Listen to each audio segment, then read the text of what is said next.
Neshama, explique-moi en quoi Abraham est celui qui lutte contre la dérive des mœurs.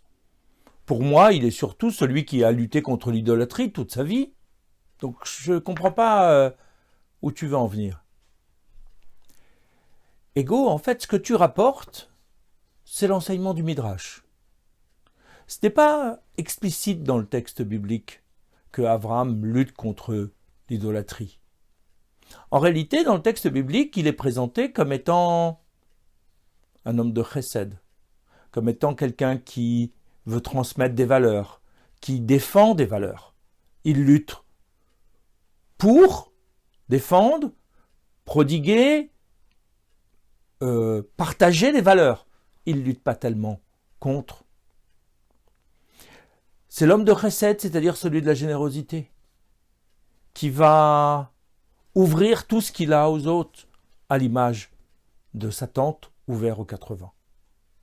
Mais alors, Neshama, en quoi cela a un rapport avec notre réflexion sur la dérive des mœurs?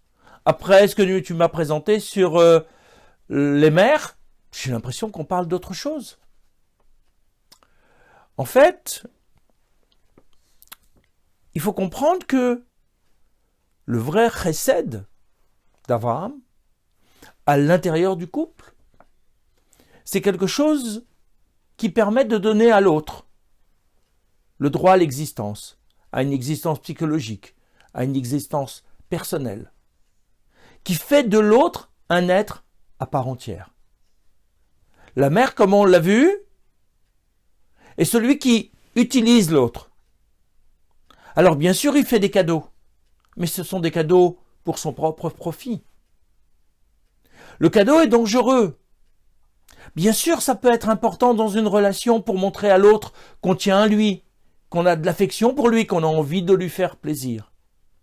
Mais le cadeau risque d'avoir une intention seconde qui est d'acheter quelque chose. Acheter sa tranquillité, donner en échange de d'autres services.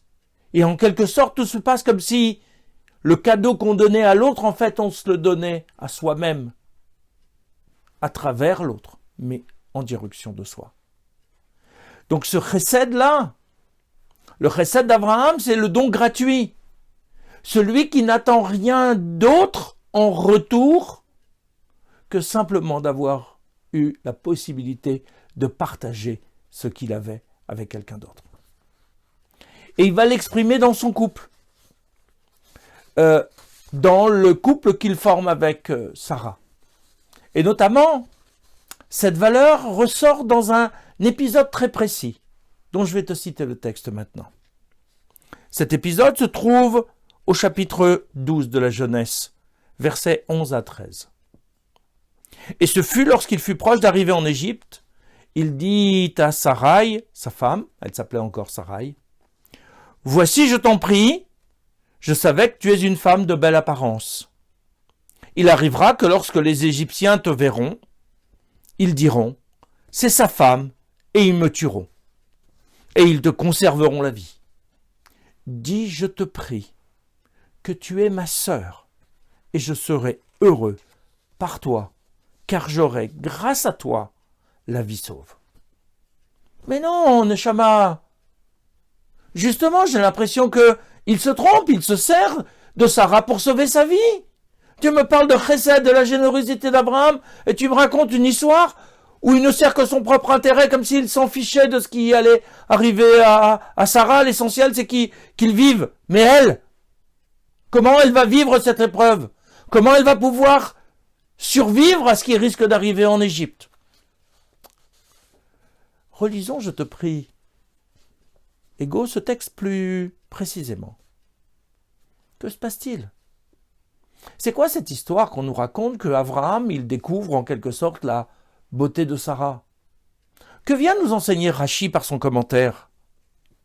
Il nous dit, jusqu'à maintenant, Abraham ne remarqua pas en elle sa beauté, à cause de la pudeur qu'il y avait chez tous les deux.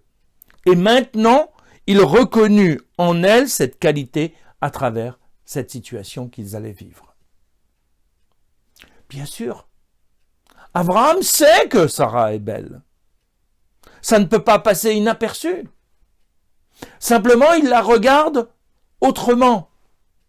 Il ne recherche pas en elle la beauté esthétique, il recherche la beauté de l'esprit, la beauté de la personne, la beauté intérieure de Sarah. Lorsqu'il descend en Égypte, il est obligé de tenir compte du regard des Égyptiens. Que risque-t-il de se passer? Les Égyptiens vont découvrir la beauté de Sarah. Et tout de suite, ils vont vouloir prendre ce bel objet pour le réserver au pharaon. Alors, si elle est mariée, il faut se débarrasser du mari immédiatement. Il risque de le tuer. Si c'est un frère, il n'est pas gênant, on verra ce qu'on peut faire avec lui, si on a lieu de discuter avec lui ou pas. Mais le mari est gênant, donc il faut l'éliminer. Le regard des Égyptiens ici, dans cette histoire, n'est pas un regard intérieur. C'est juste la beauté extérieure qui les intéresse. Comme pour les mères. Il fait des cadeaux à sa femme consacrée au plaisir, juste pour entretenir sa beauté. Qu'elle continue à être désirable, mais il se moque complètement de sa personnalité, de son être profond, de son être intérieur. Il ne s'intéresse qu'à l'image. Or, de ce fait-là, il tue cette personne qui est en face de lui. Abraham, lorsqu'il demande à Sarah de prétendre que Abraham est son frère, c'est parce que il veut garder la vie sauve, pour tenter quelque chose, pour sauver Sarah des mains des Égyptiens. Soit par la parole, soit par l'achat, soit par la prière. Mais il veut essayer de garder la possibilité d'intervenir et ne pas être éliminé dès l'entrée en Égypte, parce que sinon, tout serait perdu. C'est donc là un vrai chesed de la part d'Abraham, contrairement aux apparences. C'est penser à l'autre plus qu'à soi, même si, dans la première lecture, on peut considérer autre chose. Mais Neshama, d'accord, je comprends ta lecture et me donne complètement un autre regard sur ce texte et sur cette histoire. Mais maintenant, en quoi cela correspond-il à la dérive des mœurs que nous évoquions dans notre précédent entretien? La dérive des mœurs se produit égaux lorsque la priorité est donnée au matériel, lorsque la priorité est donnée au plaisir, et que l'autre, dans sa personnalité, n'a pas d'importance. On cherche à posséder l'autre, on cherche à profiter de l'autre. Et du coup, on va se livrer à la débauche, parce qu'on utilise l'autre. La débauche, c'est pas avoir du plaisir avec l'autre. C'est de considérer l'autre comme un objet qui nous permet d'avoir du plaisir et de ne pas considérer sa nature humaine et sa personnalité profonde. Abraham est l'exemple même. La pudeur qu'on évoquait l'empêche, le retient de regarder l'autre simplement comme un être avec une apparence extérieure. Il recherche l'intériorité. Il ne la regarde pas comme les Égyptiens vont la regarder. Ça ne veut pas dire qu'il ne la voit pas. Ça veut dire qu'il va choisir de privilégier la relation interpersonnelle plutôt que l'utilité de l'autre. Ce qu'il faut comprendre ici, c'est que Abraham, par son attitude, est celui qui développe le chesed positif. Mais ce chesed possède en lui un danger. Comme l'explique le Rav Dessler, le chesed, lorsqu'il est débridé, peut nous amener à donner tout ce que l'autre, peut-être dans son caprice, peut-être dans sa folie, a envie de recevoir. À vouloir tellement faire plaisir à l'autre, on en devient à son service. Et ce plaisir qu'on donne à l'autre devient lui aussi un plaisir qui peut devenir pervers. Dans chaque chose, il faut mesurer la limite à ne pas dépasser pour ne pas tomber dans l'extrême. Parce que chaque valeur en elle-même possède ce risque de l'extrême qui fait qu'on va à l'encontre de la valeur qu'on était en train d'essayer de défendre. Abraham est celui qui va maîtriser ce chesed, qui va l'accorder de manière généreuse, mais qui va le maîtriser dans sa relation aux autres. Et il est prêt, dans sa générosité, à accueillir tout le monde, accueillir des voyageurs qu'il considère comme étant des idolâtres. Il est prêt à accorder beaucoup à Agar.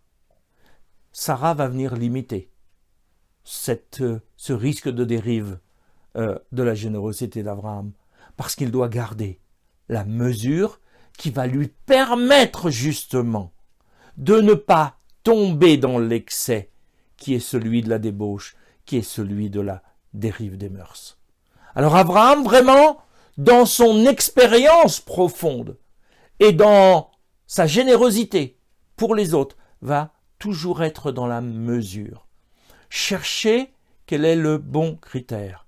Sauver les villes de Sodome et de Gomorrhe, oui, à condition qu'il y ait à l'intérieur, au moins dans chaque ville, 10 justes qui puissent permettre à la ville de se reprendre, de se ressaisir.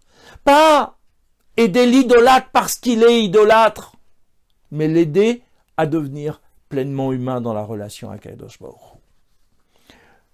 Ce chesed, qui est l'une des valeurs d'Akadosh Baruch Hu, parce que Dieu crée le monde grâce au chesed. C'est un chesed immense que Akadosh Baruch Hu fait à l'homme et au monde en les créant, puisqu'il leur donne la possibilité, alors que personne n'a rien demandé, d'exister.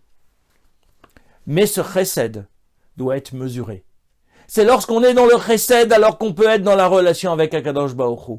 Si on tombe dans ce qu'on appelle le chesed de l'impureté, alors même cette valeur risque de nous éloigner d'Akadosh Baruch Hu. Le terrain est glissant. C'est à nous de comprendre le message d'Abraham, incarné dans sa relation avec Sarah, pour essayer de vivre ce chesed pleinement, parce qu'il nous rapprochera d'Akadosh Baruch Hu et d'éviter tous les excès qui risquent de nous en éloigner.